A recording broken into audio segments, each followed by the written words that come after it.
Di sini kita lihat ada definisi ya tentang pendekatan sistem. Ini itu sebuah metodologi yang tadi saya sudah sebut. Pendekatan itu kurang lebih seperti metodologi ya. Metodologi sistematis ya, untuk mendefinisikan masalah dan kemudian mencarikan solusinya atau mengevaluasi solusi. Jadi melahirkan alternatif solusi. Atau bisa juga sebagai sebuah metode umum untuk menginvestigasi sistem fisik. Nah, jadi pendekatan sistem itu bisa kita definisikan sebagai metode sistematis ya, metodologi sistematis atau langkah-langkah sistematis untuk memeriksa ya sistem, untuk mengevaluasi sistem gitu ya. Kita lihat apakah sistemnya saat ini baik-baik saja atau sedang bermasalah, atau kita ingin tahu apa adanya ya, as is. Bagaimana sistem itu as is ya, bagaimana adanya, interaksi antar komponennya seperti apa, perilaku sistemnya, kita ingin observe aja, itu bisa dengan menggunakan pendekatan sistem.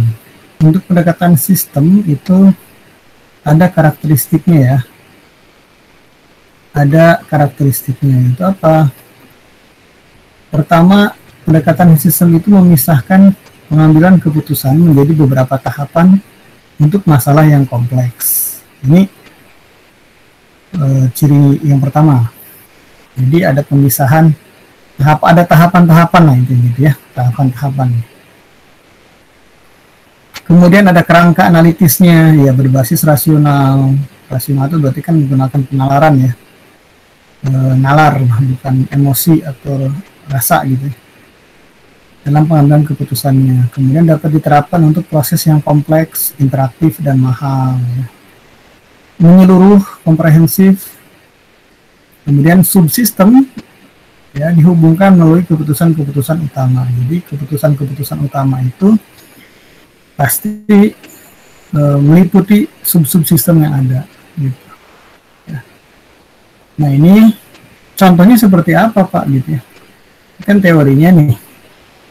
Sebagai contoh, kalau teman-teman melakukan penelitian, itu penelitian itu kurang lebih sama ya. Kalau Anda nanti objeknya adalah proses atau sistem, Anda ingin menganalisis sistem produksi gitu ya di sebuah pabrik, ingin tahu kalau sudah ada dugaan hipotesis tentang masalahnya apa, bisa Anda ingin membuktikan apakah benar ada tidak masalahnya, dan kemudian bagaimana mencari solusinya gitu kan. Bagaimana misalnya analisis perbaikan atau analisis pengurangan tingkat produk cacat gitu ya, persentase produk cacat pada proses misalnya pengepakan produk A gitu di PT XYZ kan. Itu menunjukkan apa? Sebetulnya Anda sedang mengamati sebuah sistem, mengobservasi sebuah sistem, mendekati sebuah sistem. Itu pas sistem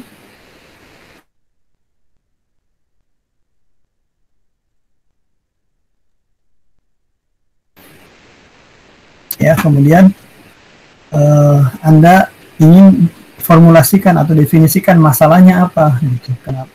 Tadi sudah ada hipotesis bahwa, bukan hipotesis sebenarnya, bisa jadi dari data historis ya. Dari data ditemukan bahwa ditemukan tingkat produk yang cacat atau defect product rate-nya, defect rate-nya itu misalnya di atas angka yang tolerable, yang diterima oleh manajemen, satu standar. Itu kemudian sudah didefinisikan, Anda ingin didukung oleh data kan, nanti Anda lakukan langkah-langkah metode ilmiah atau metode terus sistematis ya, untuk memeriksa. Kurang lebih sama ya, metodologi sistematis. Contohnya seperti itulah contohnya. Nah, kalau digambarkan dalam bentuk diagram seperti ini teman-teman, yang namanya pendekatan sistem itu ya, 11. Sepertinya bingung, tapi sebenarnya nggak membingungkan ya kalau kita sudah paham. Jadi cycle view ya, kalau kita lihat memang terlihat seperti siklus. Dimulai dari problem definition. Jadi seperti tadi di atas disebutkan, metodologi sistematis untuk mendefinisikan masalah dan menghasilkan solusi. Ya. Nah, ada kerangka analitis. Kerangka analitis ini prosesnya, kerangka analitisnya ada tahapan-tahapannya, tahapan. Pak, mau nanya, Pak. Oh ya, silakan. Itu yang poin 3 karakteristik kan ada yang proses yang kompleks, interaktif, dan mahal. Mahalnya ini maksudnya apa ya, Pak? Biasanya kalau kita misalnya, contohnya nanti ada kaitannya sama model ya, dan salah satunya adalah jenis model itu adalah simulasi. Jadi kalau prosesnya itu mahal, tentunya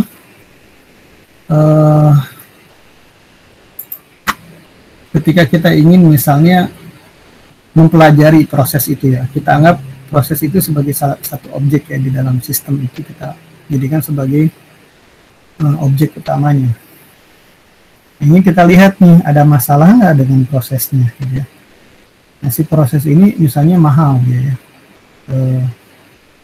Kalau misalnya kita pada saat menerapkan pendekatan sistem itu ya, kita tentunya kan harus mengobservasi ya, mengobservasi si proses itu gitu. Nah, oleh karena itu tentunya kita harus dengan metodologi yang robust ya. Robust itu jadi yang mantap, yang tangguh lah ya, yang bagus gitu. Sehingga apa? Sehingga ketika misalnya eksperimen atau misalnya kita ingin observasi ya, itu proses dijalankan, itu kita betul-betul bisa menemukan masalahnya gitu ya. Jadi ada tahapan-tahapan ya, yang bisa menjamin bahwa pendekatan sistem ini memang akan memberikan hasil ya yang diharapkan. Itu apa, misalnya masalahnya bisa teridentifikasi gitu ya. Itu yang pertama. Terus yang keduanya, jika proses itu sangat-sangat mahal ya, bisa jadi proses itu kemudian dibuat modelnya, model proses namanya, atau model simulasi ya. Si model itu kan salah satu bentuknya adalah simulasi ya. Makanya di salah satu tahapan itu di sini ada yang disebut dengan models ya di sini. Jadi kalau prosesnya sangat mahal, kompleks ya, sehingga kalau mau kita observasi secara nyata proses itu sangat mahal biayanya ya, sehingga kita kalau begitu ya sudah, kita buat modelnya saja. Nah, model inilah yang kemudian kita jadikan sebagai tiruan dari sistem untuk kita pelajari si sistem itu melalui model itu. Contoh sederhana,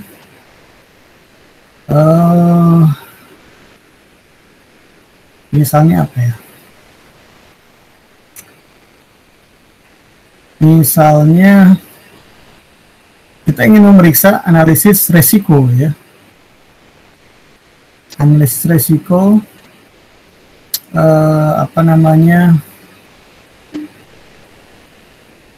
analisis resiko kebakaran gudang senjata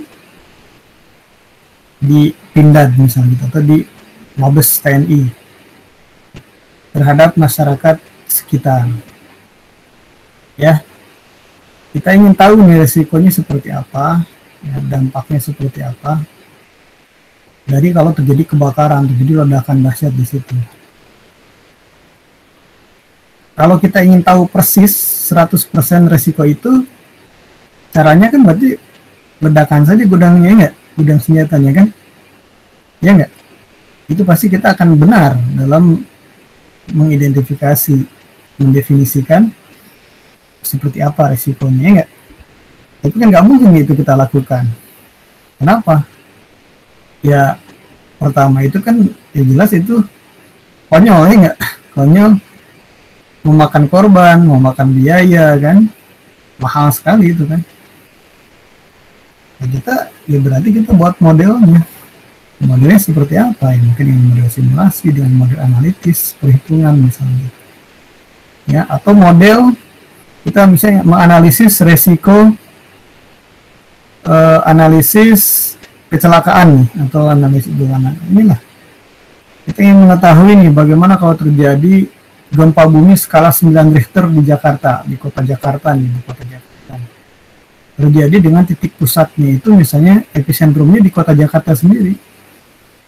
Kita ingin tahu nih kalau terjadi skalanya 9 Richter apa yang terjadi. Kan jelas nggak mungkin ya kita. Harus dengan model kita bersimulasi. Atau yang lebih sederhana kalau itu memang kayak hampir mustahil ya. Paling mahal di sini. Misalnya kita ingin tahu risiko kecelakaan pesawat terbang. Kalau pesawat terbang itu libur kali gitu. Atau dari ketinggian 100 meter gitu kemudian nabrak atau jatuh di sawah ya, jatuh di itu kita ingin tahu nih sejauh mana kan. Nggak mungkin ya kita coba satu pesawat diisi sekian banyak penumpang kemudian kita coba, kan nggak mungkin, terlalu berisiko dan mahal.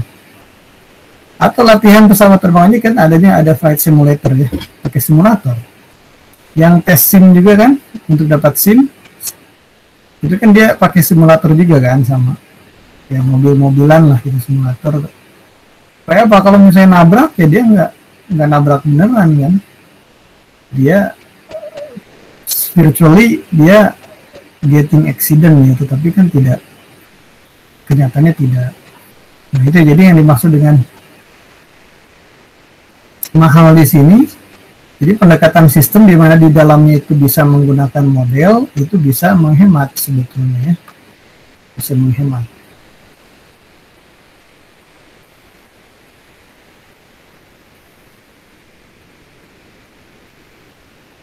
Sama kayak kalau teman-teman belanja ke mall, kemudian suka ada sales apartemen jualan, bisa ada marketnya kan. Ada market dari apartemennya yang sudah jadi tuh, ada berapa tower gitu. Bahkan sudah settingan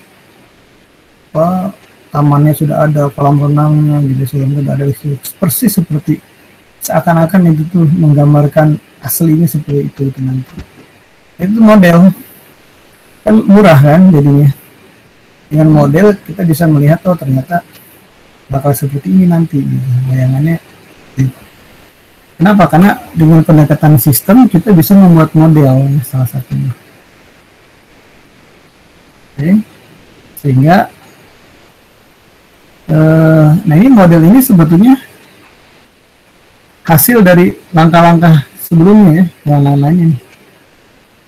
Oke, nanti kita bahas. Ada contohnya nanti untuk yang model analitis di video nanti saya share. Oke, tadi yang nanya siapa? Saya, Pak. Siapa? Indra, Pak Indra. Oh ya, Indra. Silakan, ada lagi?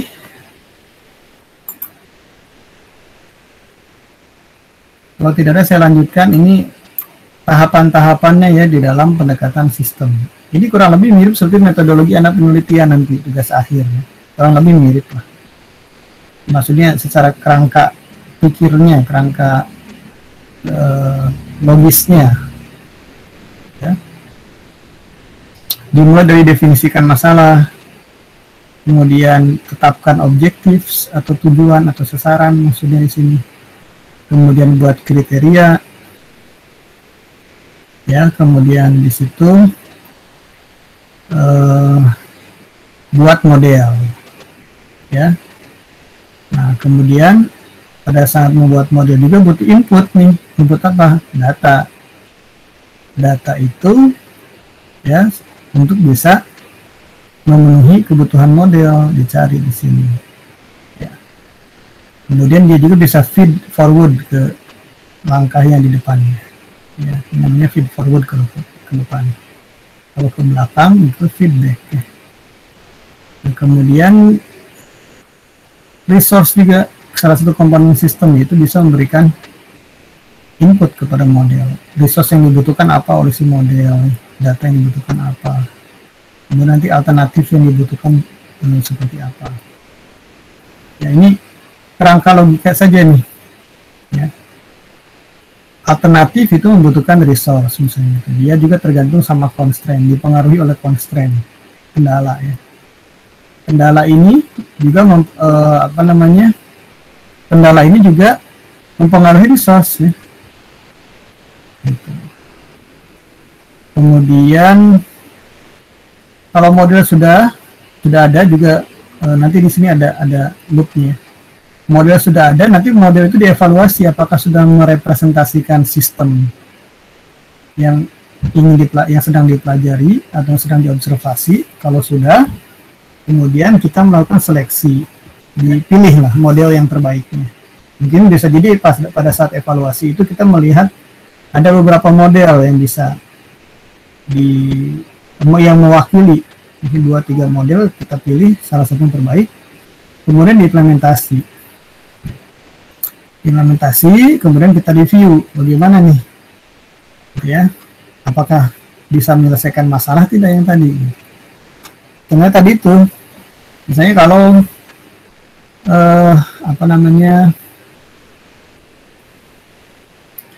contohnya saya di YouTube ada juga ya di video saya itu. Jadi contohnya misalnya simulasi antrian. Jadi simulasi kan contoh model.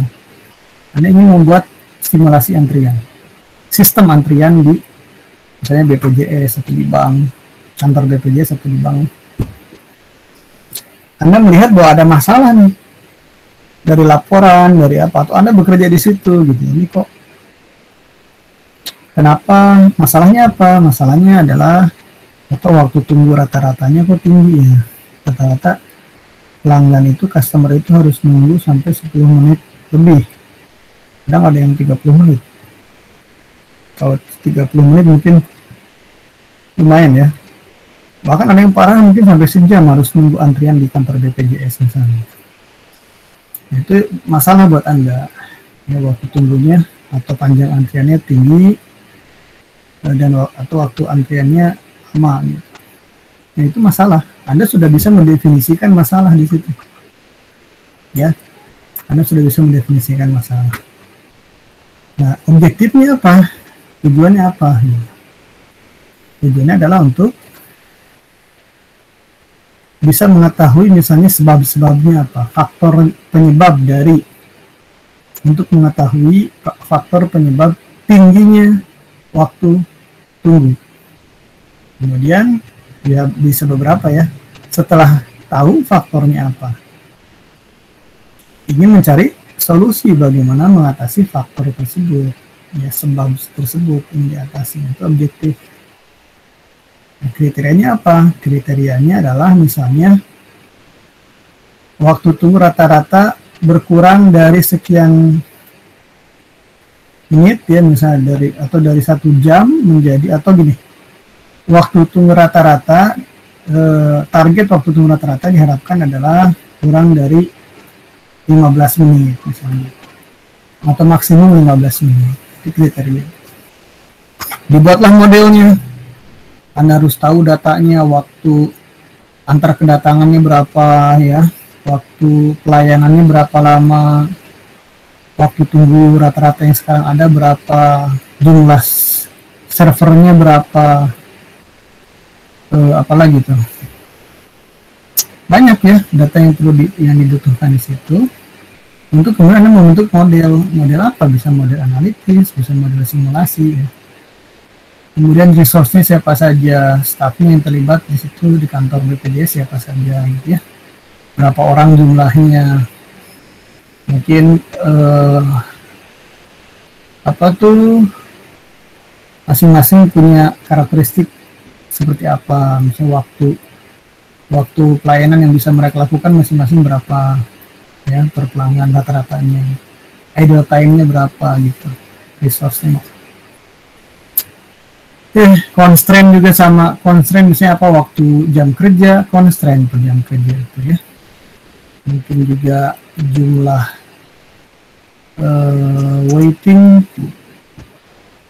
waiting roomnya buat nunggu itu berapa banyak gitu ya, constraint itu. Jumlah servernya itu, staff ya, server itu di sini maksudnya staff yang melayani customer begitu. Kemudian nanti dengan model itu kita bisa menghasilkan kemudian nanti dari constraint dari resource segala macam ini, kalau kita ketemulah yang namanya alternatif ya. Alternatifnya seperti apa ya,